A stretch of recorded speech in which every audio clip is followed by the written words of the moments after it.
Welcome to Supervisor Safety. To be in this class, you have to be promoted to a supervisor or a supervisory role, so congratulations. This is the overview. We'll go over the introductions, goals, OSHA, some hazards, the 5-step risk management process, some examples of PPE, fall protection, off-duty situations, and then wrap it all up with our conclusion. So my name is Kyle Holler. Been doing safety for 6 years for the Air Force. Been stationed at Florida, Korea, and now I'm in Delaware.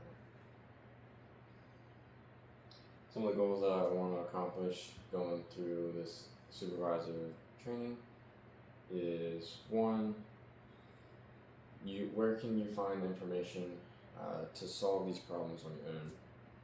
2, if you cannot solve the hazards or the safety concerns that you guys have as supervisors, who to contact and how can they help you fix these hazards in your work area?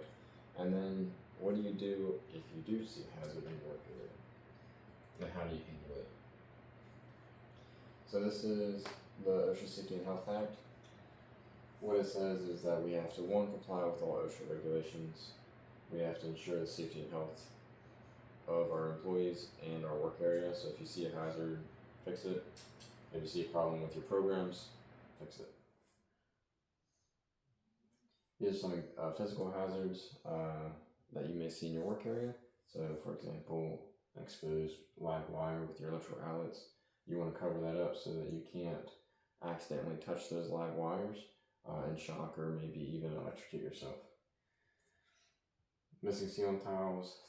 Ceiling tiles are a fire protection, so it stops the fire from spreading throughout your facility. So missing ceiling tiles will not allow it to perform its job correctly, and the fire will be able to spread quicker with those missing ceiling tiles. Daisy chaining, I see it all the time. A lot of people just plug many different equipment into one outlet. That's causing a lot of strain on that one outlet. So if we spread the wealth of those plugs and whatnot, then you'll be able to 1, ensure the safety of your equipment, and 2, lower the risk of electrical fire. This is the 5-step risk management process. So we've talked about a little bit of hazards. So once we've identified them, we assess how severe they would be if the hazard did spark up, or what's the potential of the hazard hurting somebody.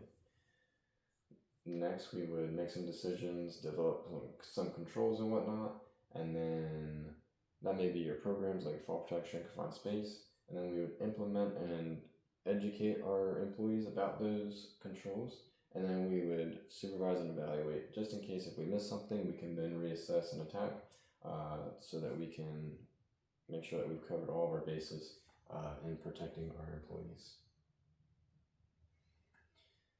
If we can't solve all the problems and we have to put a physical barrier between the worker and the hazard, then that's where we get to our PPE.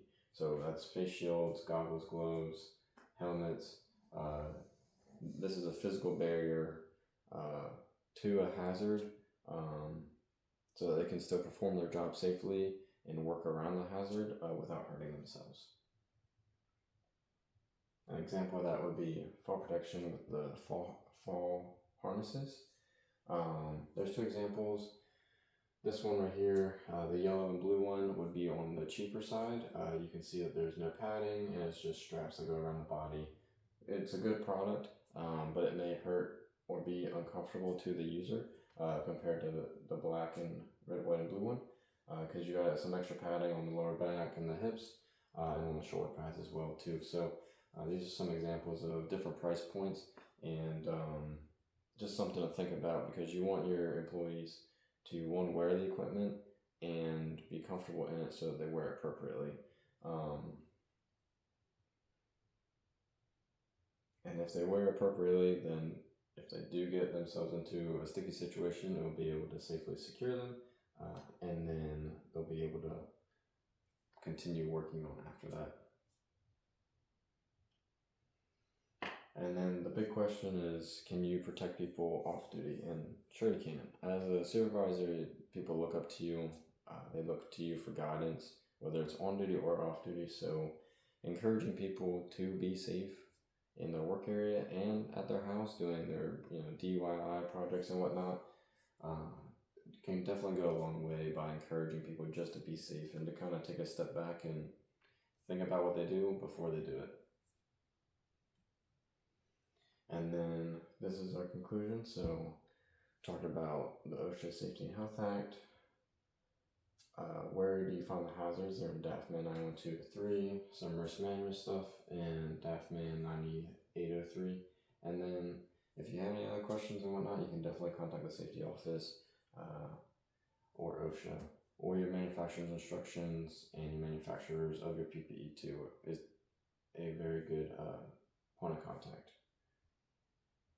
And then there is my references.